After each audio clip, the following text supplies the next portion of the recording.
তোমার সাথে আমার জরুরি কিছু কথা আছে। বলো। আমি জানি তুমি আমার কথা কখনো অবাধ্য হবে না, তাই বাবা হিসেবে আজকে তোকে একটা অনুরোধ করতে চাই। জয়ী তোর ভাইকে ভালোবেসে বিশ্বাস করে আমাদের বাড়িতে এসেছে। ও আমাকে, তোর মাকে অসম্ভব রকমের সম্মান করে। তাই বাবা হিসেবে আমি একটা দায়িত্ব পালন করতে চাই। তুই আমাকে কথা দে, তুই ওকে বিয়ে করবি। কি বলছো এইসব? বাবা, উনি আমার ভাইয়ের ওয়াইফ, এইটা তো কখনো চেঞ্জ হবে না। তাহলে শোন, তুই যদি রাজি না হোস, আমি জয়ীকে নিয়ে এই বাড়ি থেকে চলে যাব। আমি জানি আপনি আমাকে কোনোদিন ক্ষমা করতে পারবেন না। আমি এটাও জানি যে আপনি কোনোদিন আমাকে ওয়াইফ হিসেবে মেনে নিতে পারবেন না। আমিও সরি, এমন একটা সিচুয়েশন পুরো পরিবারের উপর থেকে রিসেন্টলি যা গেল, এরপরে আমি আমার বাবার সাথে ফাইট করতে পারিনি। আমি একটা মেয়েকে অনেক ভালোবাসি, আমি আমাকে অনেক ভালোবাসি। আমার জীবনে একটা মানুষ থাকার পরেও আমি অন্য আরেকটা মানুষকে বিয়ে করেছি। কি করছো তুমি? বিয়ে করে ফেলছো? সিরিয়াসলি বিয়ে করছো তুমি? আমার এখন কি হবে? আমি বাসায় কি বলবো? বিয়েটা আমরা খুব ইচ্ছে করে করিনি। সিচুয়েশনটা এমন ছিল, আমাদের কিছু বলার ছিল না। বাবার সাথে অনেক বড় ঝামেলা হয়ে যেত। কেউ আমার সাথে থাকতে চায় না, আমি ওনার সাথে থাকতে চাই না। বুঝতেছি আমি ভুল করছি, তোমার সাথে যেটা হয়েছে এটা অনেক খারাপ হয়েছে। তুমি যদি আমার সাথে না থাকতে চাও ইটস ওকে। তুমি যদি আমার জন্য ওয়েট না করতে চাও তাহলে যাও, সমস্যা নেই।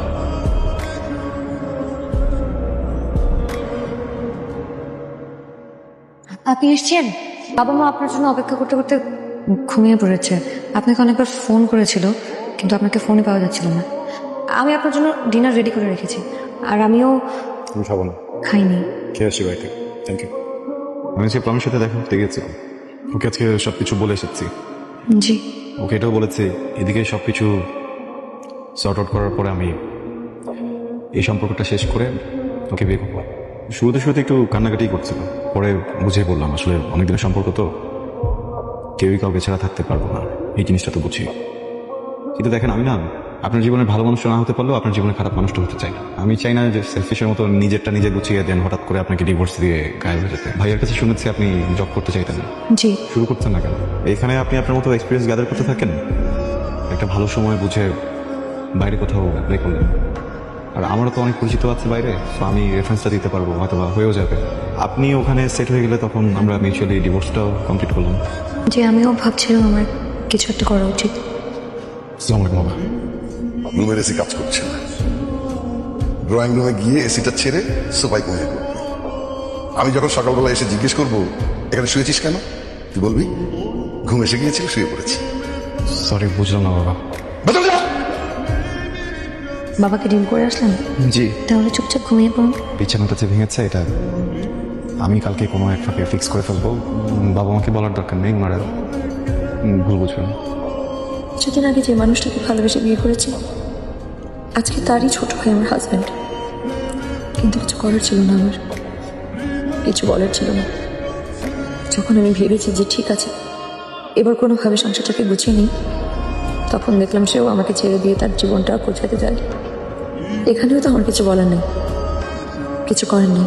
আম রিয়েলি সরি, আসলে আমার আজকে একটু ঘুম থেকে উঠতে দেরি হয়ে গেছে, তো সেজন্য নাস্তাটা বানাতে একটু লেট হয়ে গেল। প্রবলেম নেই, আমি একটু বেরোচ্ছি। আপনি প্লিজ না নাস্তাটা করে যান। আমি একটু রাশ আছে, এখন বেরোতে হবে। 2 মিনিট লাগবে বসে নাস্তা। কথাটা কেন বুঝতে পারছেন না? আমার যদি ক্ষুধা থাকতাম নিজে খেয়ে, প্লিজ।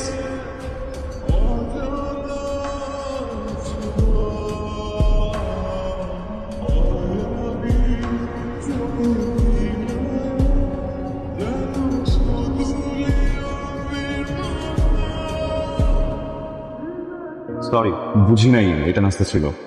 কিন্তু আমার না ওই পোলাও, গরুর মাংস এগুলো পছন্দ না। যদি একটা খাবারই খুবই পছন্দ, সেটা হচ্ছে চা পরোটা। আপনি কিভাবে জানেন? আপনার ভাই আমাকে সবসময় বলতো আপনার চা পরোটা খুব পছন্দ। আপনি যখন দেশের বাইরে চলে যান, আপনার ভাই আপনাকে খুব মিস করতো, আর মাঝে মাঝে আমাকে বলতো চা পরোটা বানিয়ে দেওয়ার কথা। তুমি আর ওই মেয়েটা একই সাথে থাকো? না, একসাথে থাকি না। মিথ্যা বলবা না, একদম মিথ্যা বলবা না। একসাথে থাকি না, এক রুমে থাকি। একসাথে থাকা আর এক রুমে থাকার মধ্যে পার্থক্য কি আয়ান? ডোন্ট টেল মি যে তোমরা এক বিছানায় থাকো। এক বিছানায় থাকি না। দেখো, আমাদের আসলে এক রুমে থাকার প্ল্যান ছিল না। আমি রাতে রুম থেকে বের হলেই বাবা অনেক কোয়েশ্চেন করে বসে, কিছু করার থাকে না। ও নিশ্চয়ই নিচে থাকে, তো নিচে থাকারই কথা, ও নিচে থাকে না? থাকে। আচ্ছা আমি বুঝতেছি না ও চলে যাচ্ছে না কেন বাপের বাড়িতে। তুমি কয়েকদিনের জন্য আসছো বাংলাদেশে, তুমি তো চলে যাবা। এই কয়েকদিন ও বাপের বাড়িতে থাক। মেয়েটা এরকম স্টুপিড কেন? আমি বুঝলাম না, ওর চরিত্রে সমস্যা আছে।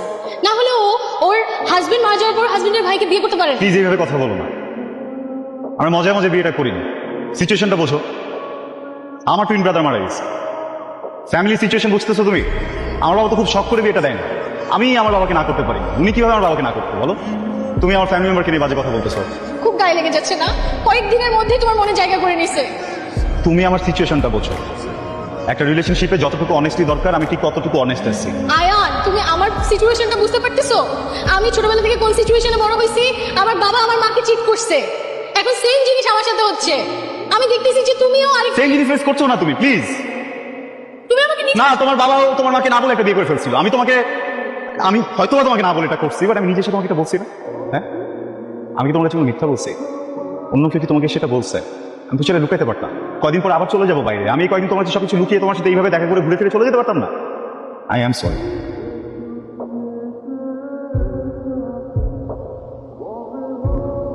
জয়, আপনি প্রত্যেক দিন কেন এখানে এইভাবে অপেক্ষা করেন বলেন তো? হ্যাঁ, আপনার মতো খেয়ে দিয়ে শুয়ে পড়লে তো হয়, তাই না? আপনি এখানে থাকেন, এটাও তো আসলে বাসার কেউ দেখলে এখানে ঝিমানোর তো কোনো মানে হয় না, হয়? জি হবে না তো কি করবে? বিয়ে করেছো, এখন সংসার গুছাও, তা না? কি শুরু করেছো তুমি? এটা কোনো কথা? এটা কোনো সিস্টেম? সরি বাবা। এখানে তো সরি বলার কিছু নেই। সংসারটা সুন্দর করে গুছাবে, কিভাবে ভালো থাকবে সেই চেষ্টা করবে, তা না? রাত করে বাসায় ফের তোমার বউ ঝিমাবে না তো কি করবে? ও ভদ্র ঘরের মেয়ে, এই জন্য ঝিমায়। পাতলা টাইপের মেয়ে হলে ঘরে গিয়ে ঘুমাতো। কি ভাই শুরু করেছো? Excuse me. জি। জি, শুনুন, আপনি কি ঘুমাচ্ছেন? না। আপনার সাথে একটু কথা বলা যাবে? জি। আচ্ছা, আমি তো অনেক লেট করে আসছি। আপনি তো আমাকে খাবারের কথা জিজ্ঞেস করলেন না। খাবো কি না, খেতেও বললেন না। আপনি লেট করে এসছেন তো, আমি ভাবলাম আপনি খেয়ে আসছেন, সেজন্যই তো জিজ্ঞেস করিনি। এটা কোনো কথা না? একটা মানুষ তো 2 দিন বাইরে খেতেই পারে। এর মানে তো এই না যে সে এভরিডে বাইরে খাবে, তাই না? আমি তার উল্টা ভাবলাম যে আমি বাসায় এসে খাবো।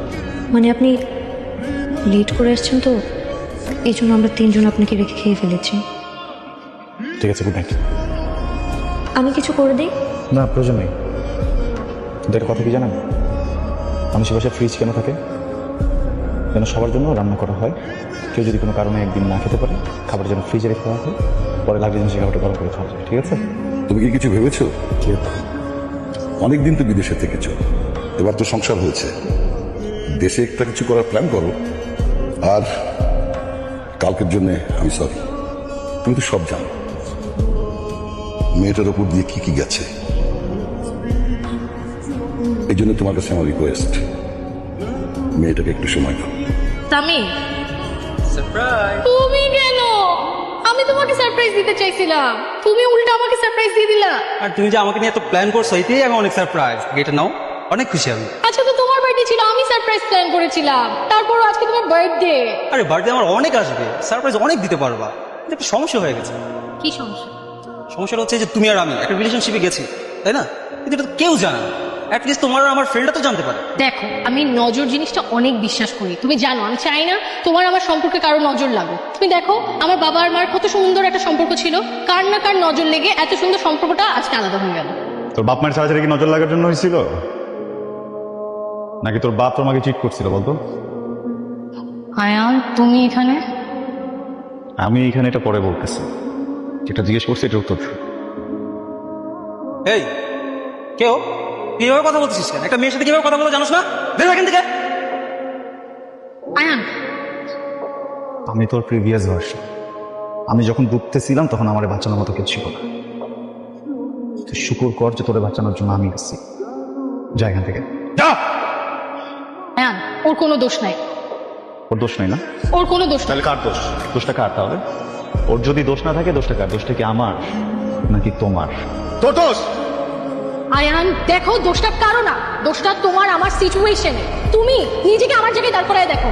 তুমি একটা মেয়ের সাথে 5 বছর সম্পর্কে ছিলা, 3 বছর তুমি অপেক্ষা করছো, সে বাহিরে ছিল যে আসলে তুমি বিয়ে করবা। সে ঠিকই দেশে আসলো, সে ঠিকই বিয়ে করলো, কিন্তু তোমাকে বিয়ে করলো না, অন্য একজনকে বিয়ে করলো। এটা তুমি মেনে নিতে পারতা, কিন্তু আমার এটা মেনে নিতে হয়েছে। আর তুমি দেখো আজকে তুমি আমাকে একটা ছেলের সাথে শুধু দেখছো, এটা তুমি মেনে নিতে পারো না। তুমি ছেলের গায়ে হাত তুলে ফেলছো। আমি তাহলে এখন কি করবো? আমি কাকে মারবো? আমি তো কাউকে মারতে পারতেছি না। আপনি যদি কিছু মনে না করেন, একটা কথা বলবো। আপনাকে দেখে মনে হচ্ছে আপনি ড্রিঙ্কস করে এসেছেন। এক তো এত রাত করে বাসায় ফিরেন, তার মধ্যে আবার ড্রিঙ্কস করেছেন। এটা কিন্তু আপনার শরীরের জন্য একদম ভালো না। ঠিক আছে, আপনি প্রমির সাথে দেখা করতে গিয়ে প্রমিস নাম মুখে নেবেন না। আপনার কোনো রাইটই নেই প্রমিস নাম মুখে নেয়। আপনার মতো একটা মানুষের লাইফ ঠিক করতে যে আমার বাপ আমারে ফসাইছে, আমি এই জন্য আপনার বিয়ে করছি। প্রমি সব কিছুতে পাজল আরেকটা জায়গায় চলে গেছে। পুরো ফাকড আপ লাইফ আমার, জাস্ট বিকজ অফ ইউ। এই মুখে জীবন প্রমির নাম নেবেন না, বুঝতে পারছেন? হ্যাঁ, এখানে আমার কি দোষ বলেন তো? যা আপনি যে আমাকে দোষ দিলেন, এখানে আমার কি দোষ? এক তো আপনার ফ্যামিলি আমাকে জোরপূর্বক আপনার সাথে বিয়ে দিয়েছে। আমি তো একবারও বলিনি যে আমি আপনাকে বিয়ে করতে চাই। আমি আপনার ভাইকে ভালোবেসে বিয়ে করেছিলাম, কিন্তু সে তো আমাকে রেখে চলে গেল। তার মধ্যে আপনি আর আপনার ভাই দুজন দেখতে একদম একরকম। এখানে আমার কি দোষ? আমি কি কাউকে কিছু বলেছি? আমি কি আপনাকে কিছু করেছি? আপনি যেভাবে চেয়েছিলাম তো সেভাবেই থাকছি। তারপরেও আমার দোষ, সবকিছুই আমার দোষ। আপনার ভাইয়ের সাথে আমি ঠিক মতো সংসার করতে পারলাম না, এখন যখন আমি একটা সংসার করতে যাচ্ছি সেখানেও সমস্যা। সবকিছুই আমার দোষ। ঠিক আছে, আমার সাথে তা থাকা লাগবে না। আমি আমার মার বাড়িতে চলে যাচ্ছি। আমি কি আপনাকে ডিভোর্স লেটার পাঠিয়ে দিই? লিসেন, আমি সরি, আমি এভাবে রিয়েক্ট করতে চাইনি। সরি, আসলে নিজে একটু জানতো, আর আজকে আমি একটু আপসেট। খুব সরি, আর কখনো করবো না। প্রমিস আমি কোনোদিন ফিল করবো। Sorry, please don't Cry, please.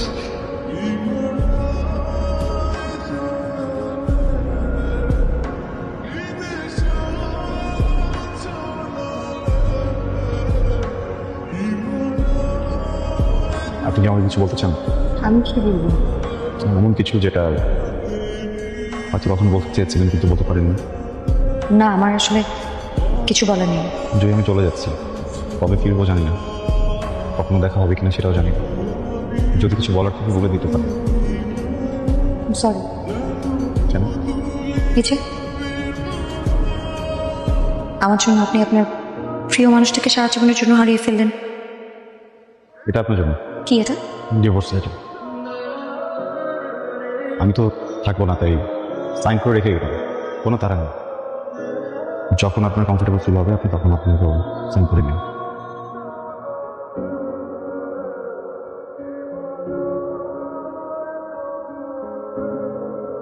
প্রিয় বউ, আমি আসলে খুব সরি। এই পুরোটা সময় হাজবেন্ড হিসেবে যেভাবে থাকা উচিত ছিল সেইভাবে থাকতে পারিনি। আসলে এত অল্প সময়ে ব্যাপারটা মেনে নেওয়া আমার জন্য খুব কঠিন ছিল। দেশে আসতে না আসতেই বিয়ে, তারপর প্রমের বিষয়টা, সবকিছু মিলিয়ে আমি একটু পেঁচিয়ে ফেলেছিলাম।